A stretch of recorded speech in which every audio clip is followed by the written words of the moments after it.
अभिजित झालाय तुझा दुश्मन? दुश्मन हा बघा, तो एक गेमचा भाग होता आणि जेव्हा एंड मध्ये जेव्हा मला माहित झालं की ठीक आहे, निक्की आता त्याचं बंधनाच्या नंतर निक्की वेगळा बिहेव करत होती माझ्यासाठी आणि तो दिसत होता मला, तर मला काही प्रॉब्लेम नाही झाला. त्याच्यानंतर मी कधी भांडणं केलेच नाही अभिजित सोबत. पण जेव्हा जेव्हा मला असं वाटलं की यार काहीतरी होतंय, तर तेव्हा तेव्हा मी केलंय.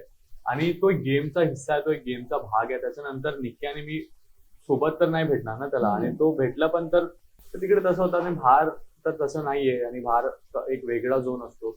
आणि बाहेर आता बाहेर पण आला ना तर तो मी भेटणार त्याला, असं काही नाही. तो घरामध्ये दुश्मन होता. घरामध्ये एक असतात ना की जेव्हा आपण बघतात की ठीक आहे यार, आता हे अर्धे लोक आहे, यांच्यासोबतच भांडणं करायचं आपल्याला, तर फ्रेंडशिप करू शकत नाही. आणि जर मी असं आहे अभिजित सोबत, आणि दुसऱ्याच दिवशी या दुसऱ्या तासामध्ये मी अभिजित सोबत गप्पा गोष्टी करतो, तुम्ही काय म्हणणार बाहेरचे प्रेक्षक, अरे क्या है इनका मतलब,